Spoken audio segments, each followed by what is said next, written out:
A good Erev Shabbos to one and all, coming to you from the beautiful Beis Medrash at our Kehillah Beis Yaakov.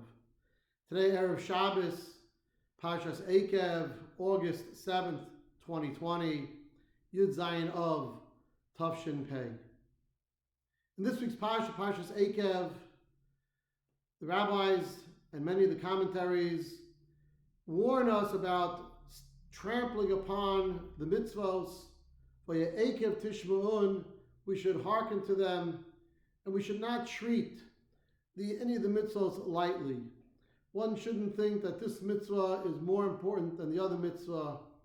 Every mitzvah, no matter how we think it may be, easy, difficult, silly, strict, nice, important, we have to treat everything as we take it on as important and equally. Famous stories told over that there was a bus driver for Erev, and his route was to go to the main bus station to Tifrach in the southern part of the country, a little remote area. And there was a bus driver who had just taken a route, picked up a few passengers. He collected about 30 shekalim, a measly amount. And sure enough, he comes back to the central hub, and he comes to bring in his take, and he brings his 30 shekalim, and he sees another bus driver who's coming from Yerushalayim, and from Yerushalayim to Bnei Brak. And Bnei Brak to Yerushalayim, it's packed. And sure enough, he has thousands of shekalim, basically, from packed buses. A load of shekalim. And the one from Tifrach, who now came and saw, what's going on, he felt very bad. He says, the guy from Yerushalayim, he had such a tremendous amount, the manager must be so happy with him, how much he brought. And he says, I came from Tifrach to Bnei Brak, I have a little amount. He was very concerned about it. He was very jealous. He says, why can't bring in so much? Had an idea. He says, you know what I'm going to do? On the top of the bus, he's going to change the route. He says, instead of being to Tifrach, he's going to change it to Yerushalayim. And he's going to put the same number bus on his bus.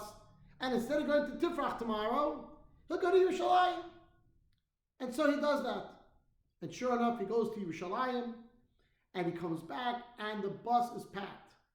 The bus is packed, and he has there was so much there that, sometimes in Israel, they don't pay right away. They pay as the trip goes along. There were so many people that it took him, he was at the Coca-Cola station, right outside Bnei Brak, out by Tel Aviv, coming back from Yerushalayim. He still hadn't collected all the money yet.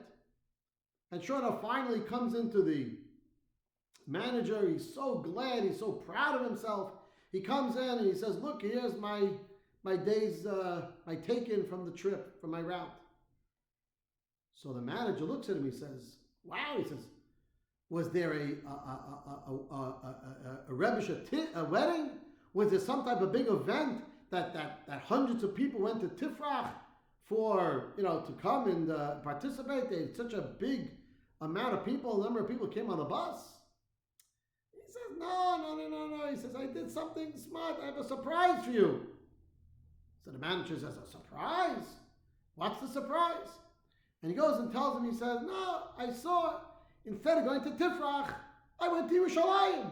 And look how much money I brought in. Look at the business I brought in from going to Yerushalayim instead of Tifrach. The manager, on the spot, says to the driver, you're fired. Fired? Why am I fired? You did such a great job. He says, you have to understand. We at Erev, we have a company that we have to service the entire country. And our job is to make sure that the mission is complete. To make understanding that every single destination that we say we're going to be going to, we do. And unfortunately, you were the person who caused however many passengers were expected to be picked up in Tifrach yesterday or today were not serviced. And that's where we failed. The total mission failed because we were missing this one component. and therefore you're fired. It's not necessarily about how much one brings in. It's not necessarily who has the big job and who has the limelight and who has the, all of the fancy things that go on and the honor and the kavod when it comes to avodas Hashem, when it comes to the mitzvahs, when it comes to doing things that each and every one of us are part of Klal Yisrael. We are part of a larger mission. Each and every one of us have our responsibility. We have our job. And our little job, if it's little or big, it's no different. It's just as important as it is to someone else's job. The sun, when it has its job, it can't decide to be the moon, and the moon can't be the sun and the stars. Everybody has to do what they do in order for the solar system to exist, in order for everything to be successful. And therefore, when it comes to listening to those mitzvahs and hearkening to them, keep in mind that we don't judge them, but everything that comes to our plate, our responsibility, what we have to do, it contributes to the klal, to the general good of everybody together. And in Yirtzeh Hashem, when we all, and each and every one of us, do what we are responsible to do, again, in our eyes, it's irrelevant whether it's big or small. The Ribbon Shalom realizes that we are all drivers, we are all emissaries, we all have a position, we all have a job that completes the entire picture. No one is more important, no one is less important. If we all do what we're supposed to do, in the great family of Klal Yisrael, we'll all be successful. Wishing you all a great Shabbos. I really hope to see everyone sooner than later. And in Yirtzeh Hashem, we will do so soon in a good Erev Shabbos.